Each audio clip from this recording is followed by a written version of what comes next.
Professor Zrinjka Perusko, and she will be speaking about the shape of hybrid media systems, the communication critical juncture. She is a media sociologist, researcher in mass communication. She works at the University of Zagreb. She was previously also visiting professor in Madrid and also Fulbright visiting professor in Indiana at Indiana University Bloomington.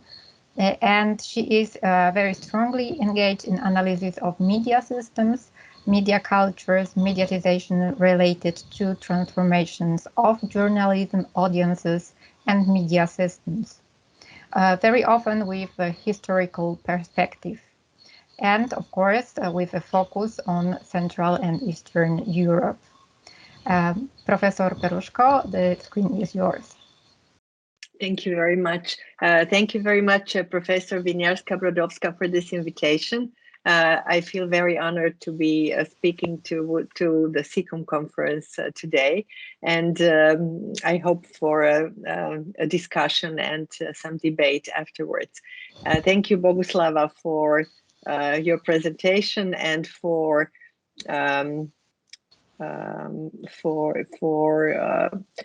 mentioning our research. I will try to put my, it's not working.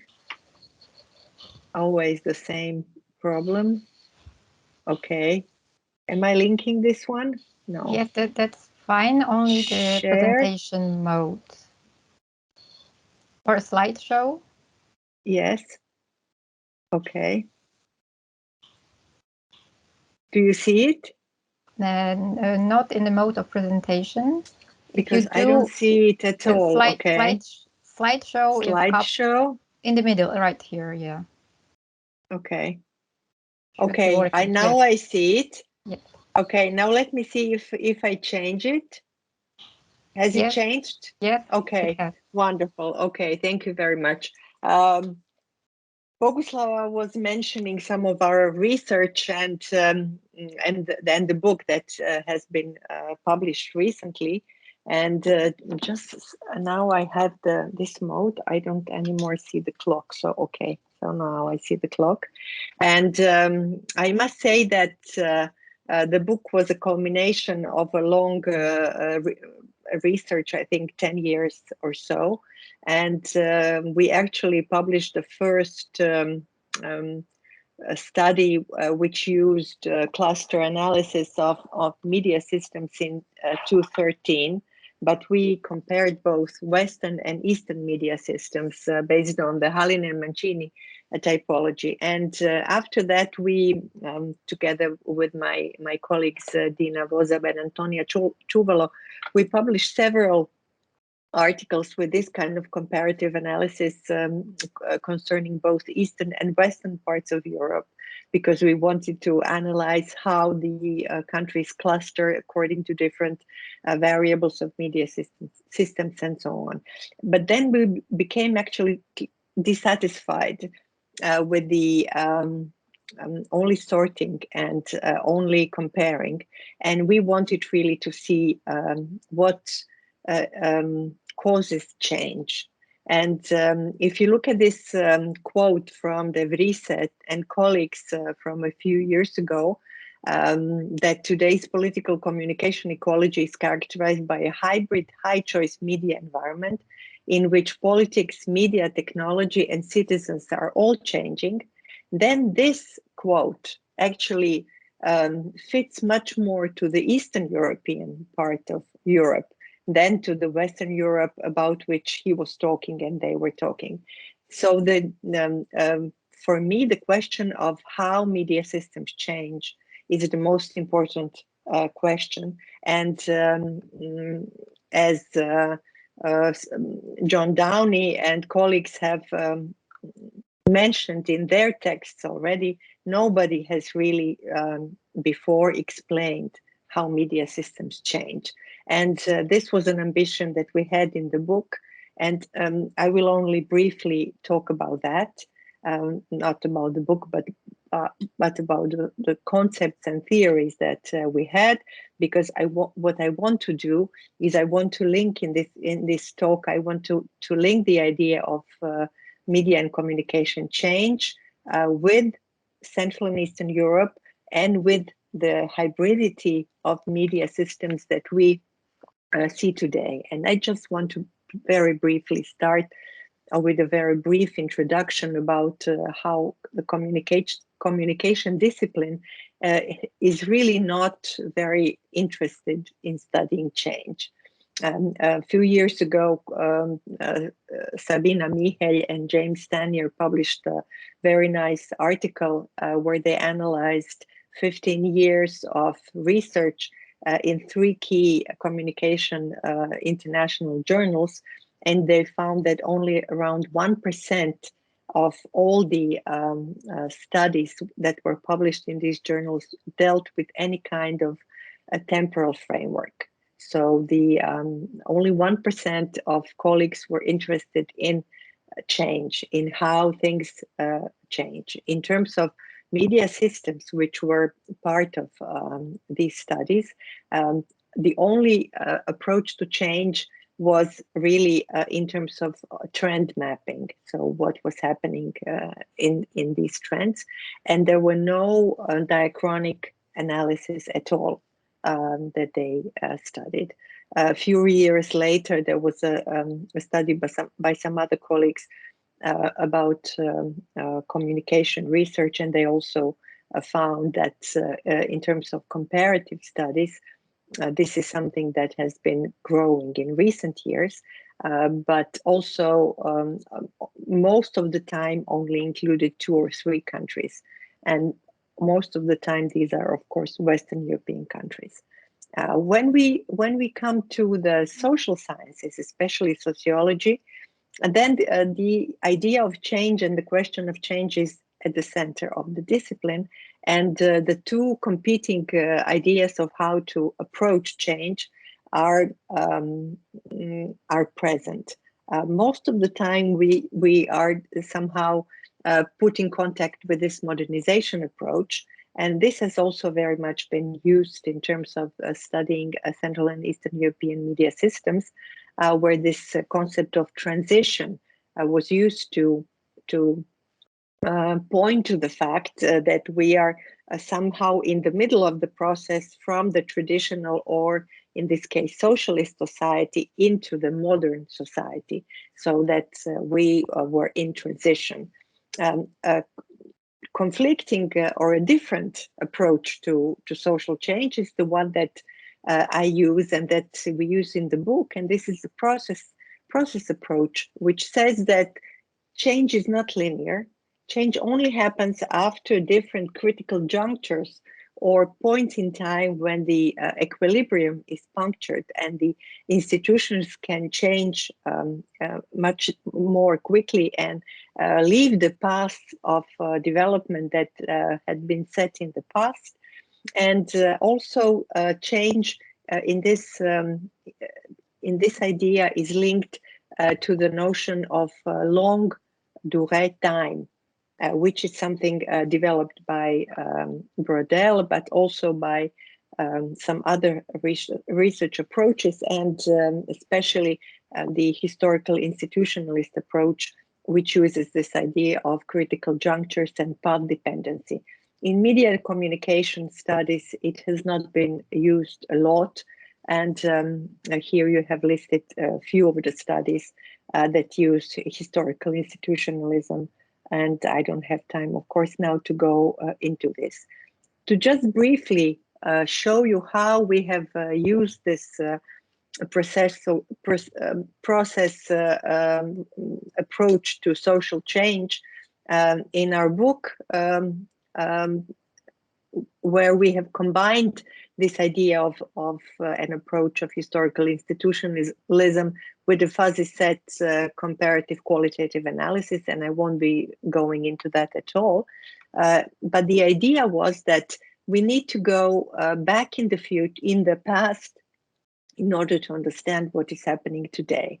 So we decided to see which temporal frameworks followed which critical junctures which were influential on the media systems today. And we identified for the 6 Southeastern European countries which we had analyzed 3 of the key temporal frameworks. So modernization following the industrial revolutions, socialism following the chaos of the Second World War, which enabled a change, a complete revolution in political systems in one part of Europe, and democratization, which followed the fall of socialism, the breakup of this kind of political regime in 1989. And what we found in the book and in the analysis is that same critical junctures, so the same of the 3 different starting points for the temporal periods, had produced different media system configurations in the 6 investigated countries. Because the antecedents, the contextual and proximate conditions were different. So we found that the longue durée, so both the modernization period and the socialist period, had an important role to explain the changes, the differences between the media systems, but also some proximate conditions, especially media policy conditions, in which where some countries had introduced certain policies and some had not, did influence very much whether the media systems developed media freedom or market development or not. We have to now take a pause and think. These outside influences, these political changes on the whole system, these revolutions which occurred in Eastern Europe in the past 100 or 150 years, are not the only ones. Presently, we are facing another critical juncture, and this critical juncture is brought about by the communication revolution. And the communication revolution is influencing Eastern Europe, but also Western Europe. Most of the time, we think about global trends when we talk about the communication revolution. And most of the times we think of only of communication technology, which is why I like very much this quote by Robert McChesney, who points to the 3 strong definition or causation of a communication revolution. And this is technology plus the problem for the journalist profession, and plus problems in the political and social order. Now, when we want to look at what is happening in today's hybrid media systems, and I'm using the term coined by Chadwick in his book, which had received acclamation worldwide, and especially I especially like his second edition in 2017, where he talks about dysfunctional hybridity, and this is something I think we are facing very much in Central and Eastern Europe. What we see with these communication critical juncture or the communication revolution is the fall down or the breakdown of the legacy model, media model, business model. The platform society is taking over. We saw experiences in Australia with France between the countries and the platforms, where you see that not anymore are the media having relationships between themselves, but that the state has to come as a partner in negotiating with the platforms for the rights of media content, like, for instance, in Australia and in France. We'll see what happens in European Union. The role of the state, so, is changing in this regard, but also the use of the media by the state is changing. So what are what are the most important characteristics of this position? So not only specific governments, but the state as such. Is the state a propagandist state? Is the state a paternalistic state? Remember that old text by Colin Sparks and the new book by Fenton and others on media and democracy. So the role of the state is an important thing that we don't often think about. What is happening with journalism profession, with the challenge of fake news, but also with trends of deprofessionalization in terms of anybody can be a journalist, and we don't care who produces this information that we consume, that we see a lot with young audiences who don't really differentiate between content produced by professionals and content produced by private people or people who invent conspiracy theories. So these whole production contexts and news contexts are changing. At the same time, when in the political system, rise of populism and decrease of legitimacy of the party representation system is happening at the same time. We have the growth of popular movements and identity movements as well, but we're not sure how this will reflect in the future in the way democracy works. The public sphere is also hybrid today, where we have the interaction of the older and newer media logics developed, described by Chadwick in his book, where the interaction of the legacy media with the platforms and social media produce completely different dynamics and power structures than we were used to in the old public spheres, where the media as an organization and the roles of journalists as gatekeepers and editors, that we could at least know what is happening and how things are developing and why something in the media, unlike with social media platforms that we don't really know why. Sometimes we see some content and other times somebody else sees some other content. And of course, I think also that this communication critical juncture is very strongly pointing to the change and influencing or causing change in the broader society as a whole. And here I am one of the people who think that the mediatization approach is something that is useful to try and frame these changes and see how countries differently fare within these global changes.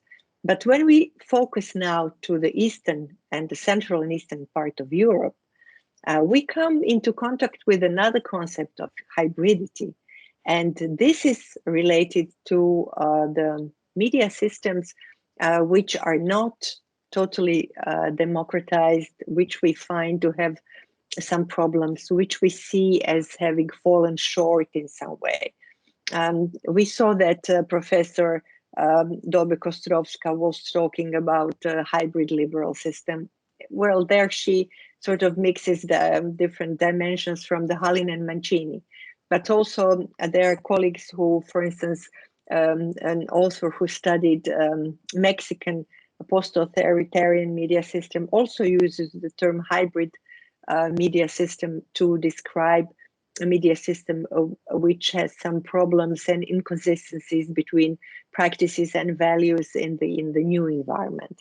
In our book that has been mentioned already so several times, we have actually found two different variables or dimensions that show up in these kind of hybrid media systems or non-democratic media systems.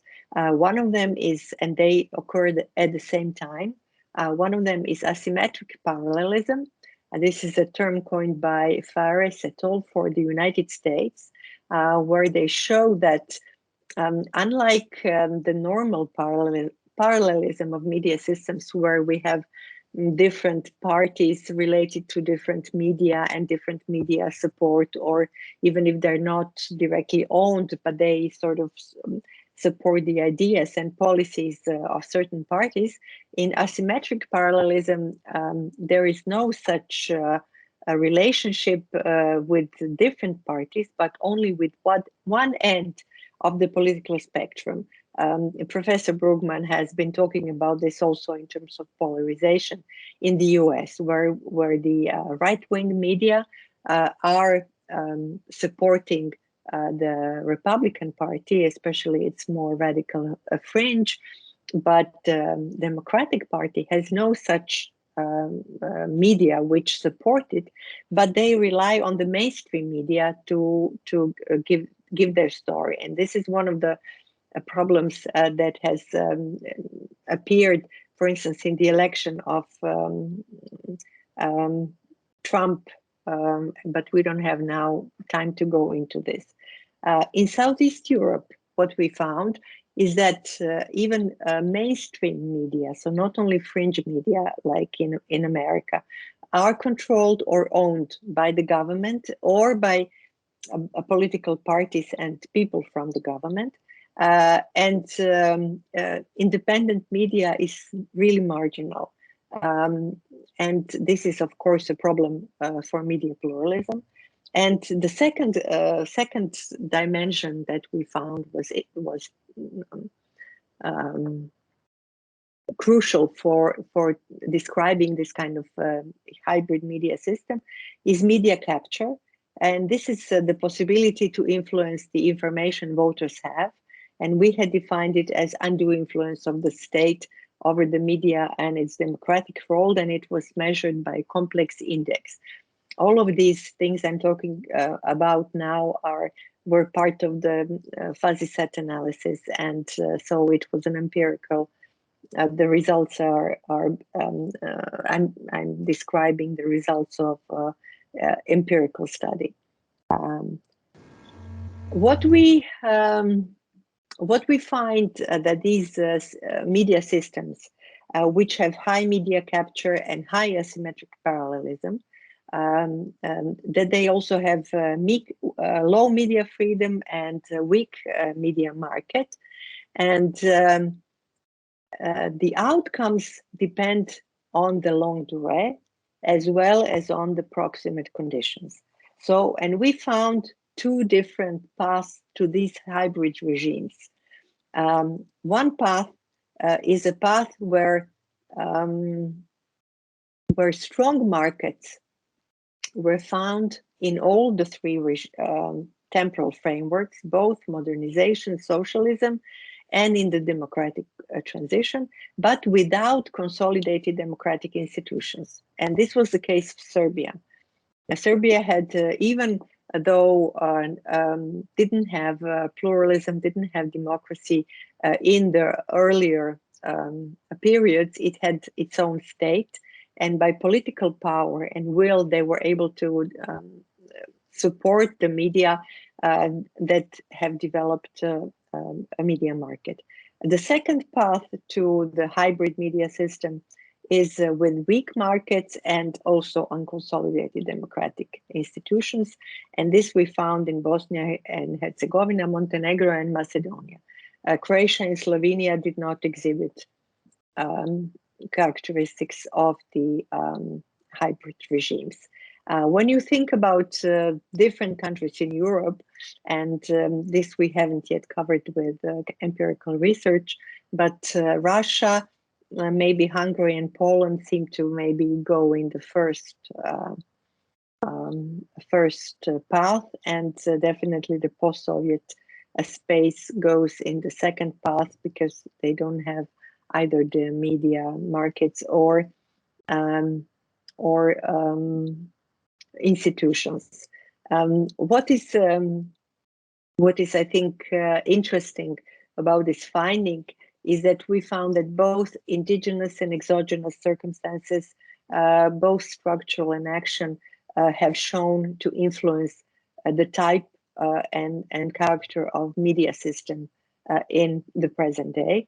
including the policy action. So we find that both the structures and the agency influence media systems. And what about putting these two hybrid types together? Can we imagine what happens when these two types of hybridity combine in Central and Eastern Europe? And I think that this is absolutely the most important area of political communication research in Central and Eastern Europe, to try and investigate different outcomes and different examples and different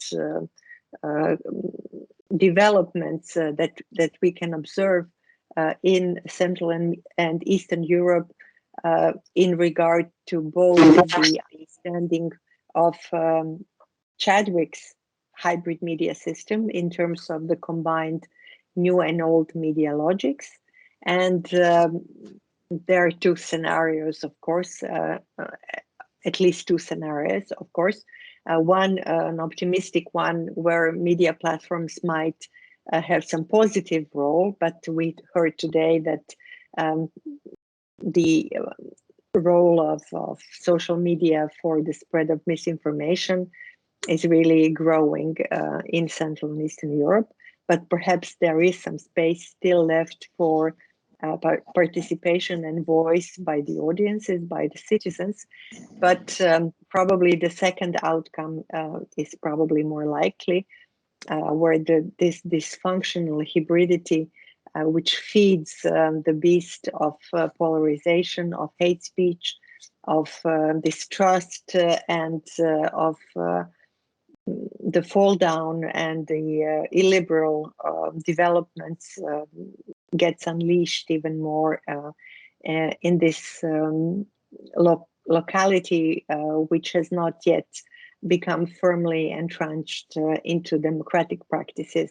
And we can see this on the example of Poland and Hungary, especially, which were seen as the success stories of the early transition. Thank you very much.